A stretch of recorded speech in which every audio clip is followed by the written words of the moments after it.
பார்த்து வருகிறோம். எக்ஸ் வலைதளத்தில் காங்கிரஸ் எம்பி மாணிக்கம் தாக்கூர் பதிவிட்டுள்ள பாரதி பாடலால் சர்ச்சை ஏற்பட்டிருக்கிறது. காங்கிரஸ் தலைமைக்கு மாணிக்கம் தாக்கூர் சவால் விடும் வகையில் இதை பதிவிட்டிருக்கிறாரா அப்படின்ற ஒரு கேள்வியும் எழுந்திருக்கிறது. கூடுதல் விவரங்களோடு இணைகிறார் நம்முடைய செய்தியாளர் சுப்புராமன். வணக்கம். இது தொடர்பான முழு விவரங்கள். வணக்கம்.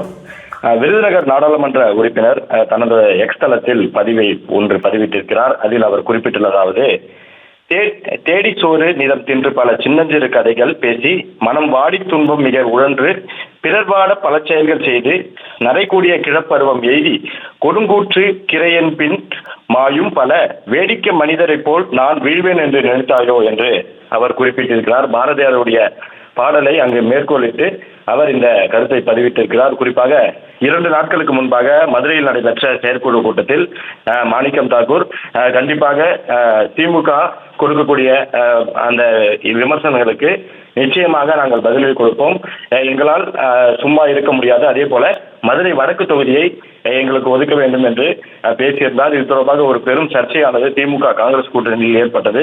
அதனைத் தொடர்ந்து மாநில தலைவர் செல்வ பிறந்தகை மாணிக்கம் தாக்கூர் மீது புகார் கொடுக்க நேரடியாக பெங்களூரு சென்று அங்கு இருக்கக்கூடிய காங்கிரஸ் தலைவர் மல்லிகார்ஜுன கார்கேவிடம் புகார் எல்லாம் கொடுத்தார்.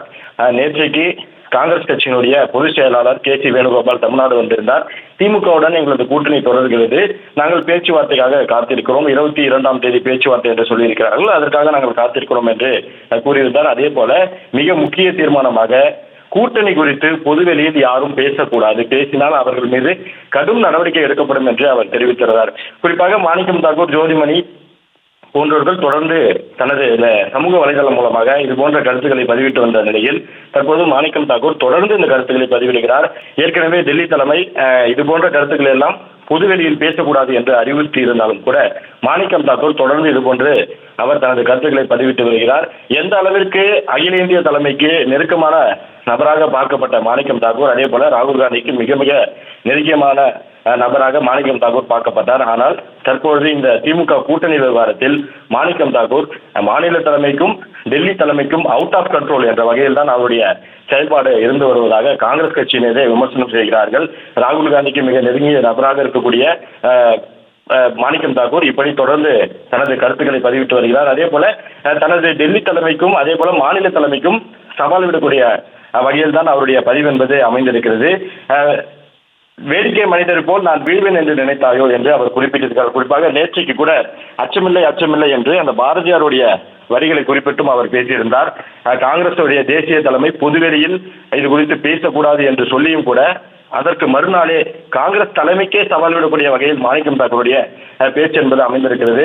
ஒருவேளை எதிர்க்கட்சித் தலைவர் ராகுல் காந்திக்கு நாம் நெருக்கமாக இருக்கிறோம், நம்மை யாரும் நம் மீது எந்த நடவடிக்கையும் எடுக்க முடியாது என்ற ஒரு துணியில் அவருடைய அந்த கூற்றுகள் அமைந்திருக்கிறதா என்பது குறித்து பார்க்க வேண்டியிருக்கிறது. குறிப்பாக இந்த கூட்டணி குறித்து சர்ச்சைக்கெல்லாம் நேற்றைக்கு முற்றுப்புள்ளி வைத்தாகிவிட்டது என்று காங்கிரசார் நிம்மதி பெருமூச்சு விட்ட நிலையில் மீண்டும் இன்று காலையிலே மாணிக்கம் தாக்கூருடைய இந்த பதிவு என்பது காங்கிரஸ் கட்சியில் ஒரு பெரும் சலசலப்பையே ஏற்படுத்தியிருக்கிறது.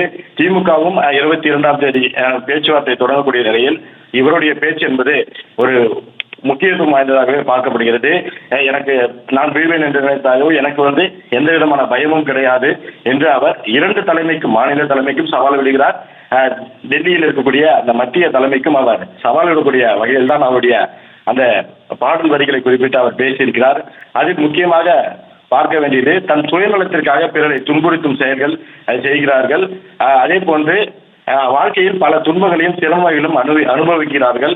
அர்த்தமில்லாத பேச்சுக்கள், கவலைகள் காரணமாக மனம் சோர்ந்து போகிறது என்றெல்லாம் அந்த பாடல் வரிகளுடைய விளக்கம் என்பது நமக்கு அதில் இருக்கிறது. இது போன்ற இந்த அவருடைய அந்த விளக்கத்தை எல்லாம் அதை பதிவிட்டு அவர் அந்த கருத்தை பதிவிட்டிருக்கிறார். இறுதியாக கூற வேண்டும் என்றால் அவர் 2 தலைமைக்கும் சவால் விடுகிறார்.